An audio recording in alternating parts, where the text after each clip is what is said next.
Let me get straight to the point. Whether it is wired or wireless, the Moondrop Chu has no right sounding this good. This much you probably knew it already. So in this video, I'll take on a fresh new angle where I try to compare the Chu to wireless earbuds and see if there's any that can get close. Let me know your early guess down below and let's get started.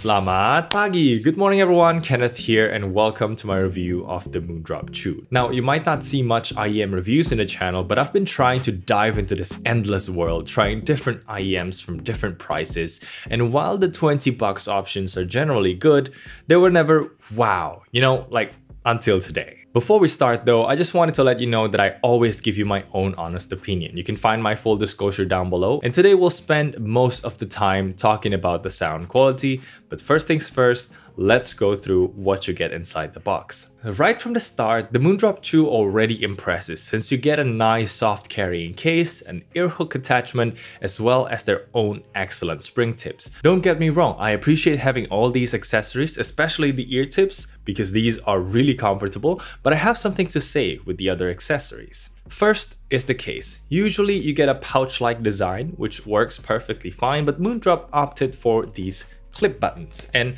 my problem is if you put the earbuds in, it would be a bit hard for the clips to meet. For some reason this is too small. You also need to push quite hard, which a lot of the time makes me worry about the earbuds that I pinch inside. Secondly, I want to talk about the rubber ear hook attachments.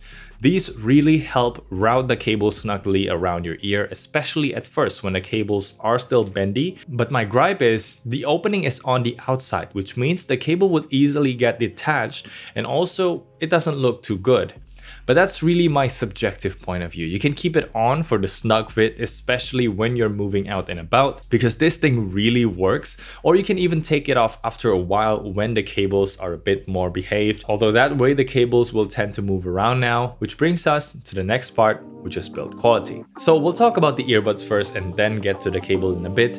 And these have the same build quality with the Moondrop Aria, from the solid metal build, the metal mesh, even the black and gold coating. But this last point especially, I've heard that there were some issues with the Aria where the paint could chip off over time. We'll have to wait and see if the same happens to Chu, but so far it's a very well built earbuds. You probably will be surprised by how good 20 bucks could get you. Now the only possible problem with this very solid build is the weight. The Moondrop Chu is significantly heavier than those made of plastic. I'm personally fine with them, and paired with the large size ear tips, these fit very well in my ear, actually even better than the Moondrop KATO since these are relatively lighter. And I've said this in my KATO review, but some of my reasons why I like the spring tips is because they provide good in-ear seal without the sucked in feeling. It grips the ear canal without being too sticky, and over long periods of time, they just don't feel as fatiguing. The cable also plays a part in that good fit because it is thin and light, so it doesn't pull the earbuds out, but it's only a simple cable with slightly transparent rubber sleeve to help reduce noise when it rumps with your clothes. And Moondrop doesn't say it, but I think they have this rather unique cable positioning to the earbuds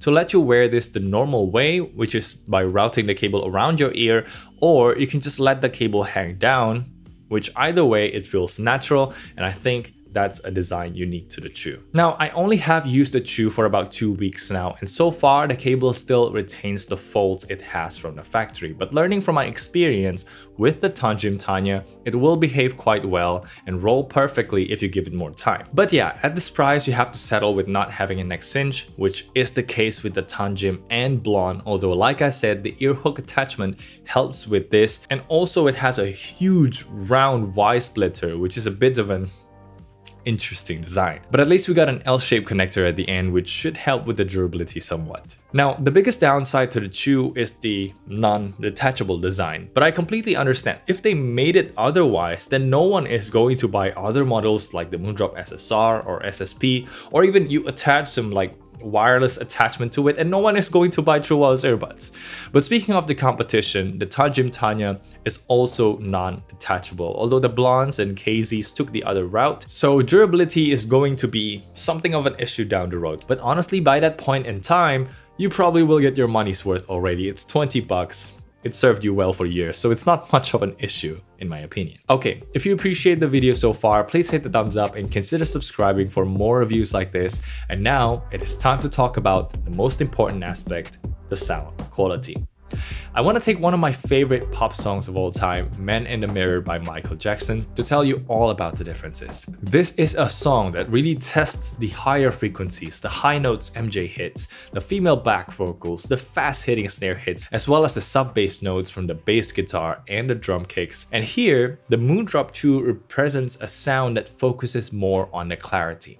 So this means the star of a show is going to be the vocals, pianos, even the cowbell hits sound nice when the chorus first comes in at 1 minute 7 seconds mark. The subtle vocal fill-ins MJ made are nicely located at the far sides, while the main vocal is always front and center, and then the instruments are nicely separated between each other. And as usual, Moondrop's selling point is none other than this spacious soundstage, which is wider than the competition's price. I'm not gonna talk too much about the specs and stuff, but you need to know that this is possible because the Chu, like any other Moondrop earbuds, are tuned to their VDSF curve, which is their own take on the Harman curve, which basically aims to give an ideal sound that people enjoy the most. The problem is, some people might find the bass on this tuning to be a bit light, and the Moondrop Chu has even less bass than what you get on other Moondrops. Credit where credit is due, the details are there. It doesn't take too much effort to hear every note and progression of the bass guitar,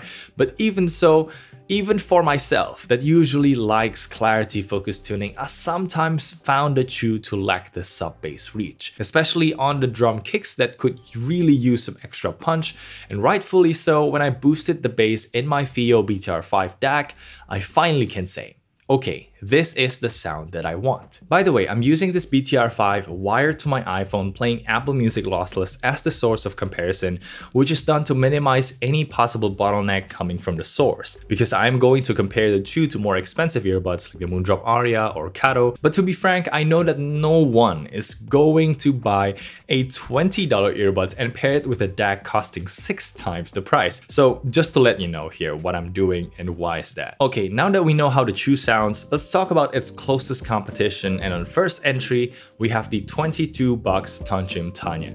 This is tuned more to the bass side, so you get deeper soft bass reach to every drum kicks.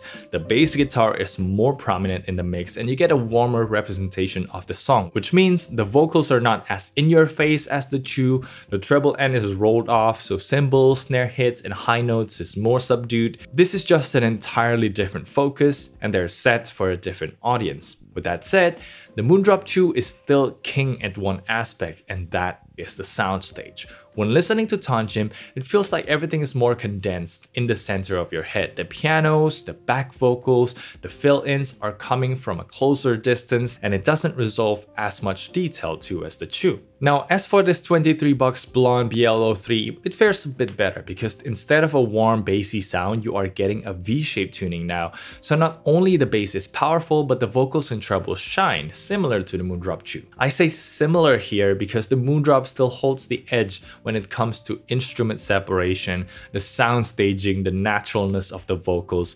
But still, I would have a hard time picking one or the other because they are both great sounding earbuds, and I think for most people the BLON will be more appealing because of that bass. Now, all the pricing I've said earlier is without microphones, and usually you will need to add an extra $2 to add the microphone, which will get you some buttons as well. And both the Tanchjim and BLON are limited to one button, which does play and pause, but the choose button look a bit bigger, so maybe it includes volume control as well. But I can't say for sure because I don't have it in mind, so let me know in the comments if you have the mic version. Alright, let's move on and compare the Chu to some of the more expensive Moondrop offerings. Unfortunately, I don't have the closer competition like the Moondrop Spaceship it's replacing or the Moondrop SSPSSR, but I have compared the Chu to Aria, and my immediate thoughts are both of them has surprisingly similar detail and sound staging. Thanks to the VDSF targeted tuning, maybe they made the Chu too good.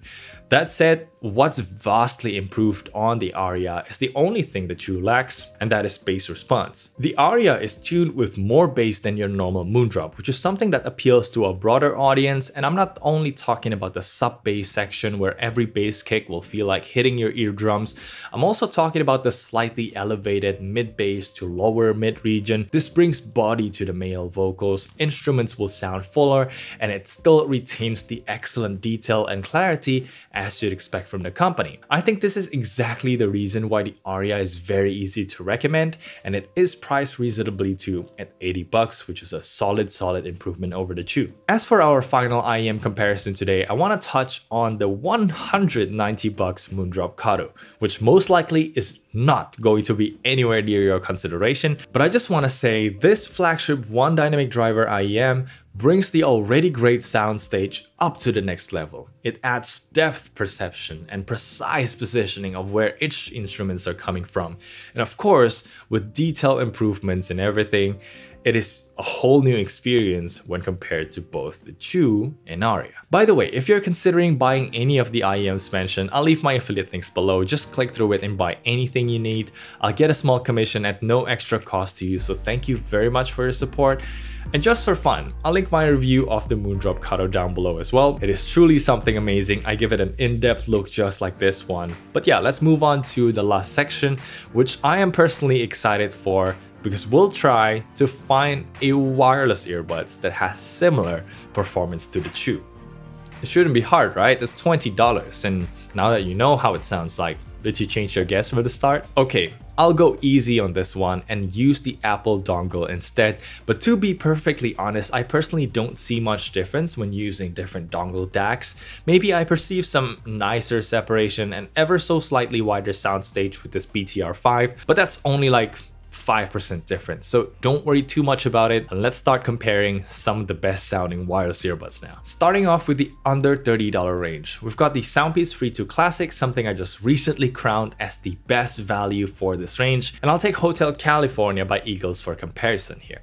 While generally the instruments are placed correctly and the presentation of the vocals is very good on the Free 2 Classic, we still get a mainly bass boosted sound that kinda covers the soundstage, makes it sound bloated, whereas the Moondrop Chu sounds more open and, you know, just generally more towards the natural side. But let's get into more detail here, because the Chu destroys the Free 2 when it comes to, you know it, the soundstage. It gives more space to each and every instrument to shine, and most importantly, you get a much better treble detail here. Take for example the acoustic guitar that starts playing on the left side at 3 minutes 3 second mark. The Chu brings more texture and highlight to that, as well as the hi-hats that's constantly opening and closing on the far right. You can hear that very clearly and easily. It may be a bit bright sounding for some, but technically speaking, the Chu is far superior than what the Free 2 can achieve. Now, moving up to the $40 price tag, we have one of my favorite sounding earbuds,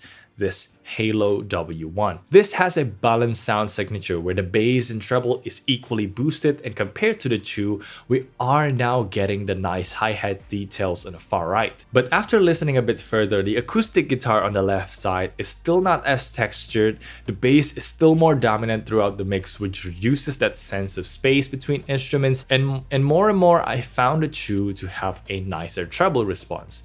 Both are bright sounding here, but the Halo feels harsher in comparison. Doubling the price again, we have the Moondrop Sparks here. Normally 90 bucks, but nowadays you can find them at 80. This is still one of the best sounding wireless buds out there. Just like the Aria, it takes a more balanced approach. So there's plenty of bass boost and a familiar Moondrop wide sound projection, but unfortunately, the main instruments and vocals are still rather confined in the center. Maybe due to the limitation of wireless, you know, the DAC inside the battery, the driver, and the budget. And that basically means the Spark just can't match the open and airy soundstage of the Chu.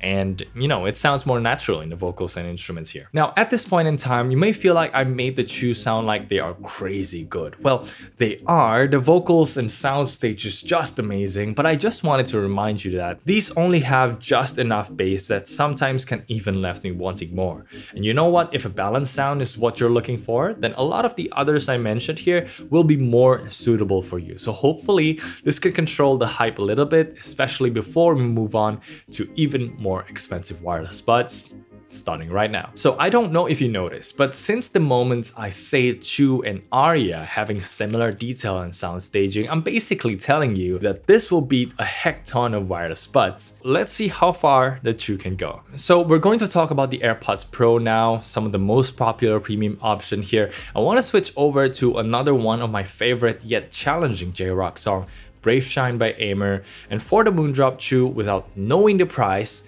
if you tell me that this is a $20 IEM, I would never believe you. The amount of detail offered is just astounding. The drum kicks are fast yet impactful. Aimer's husky voice is represented beautifully, and the treble is bright and detailed without ever sounding piercing. It would be just perfect if there's a little bit of sub-bass reach, but all things considered, it sounds really, really nice.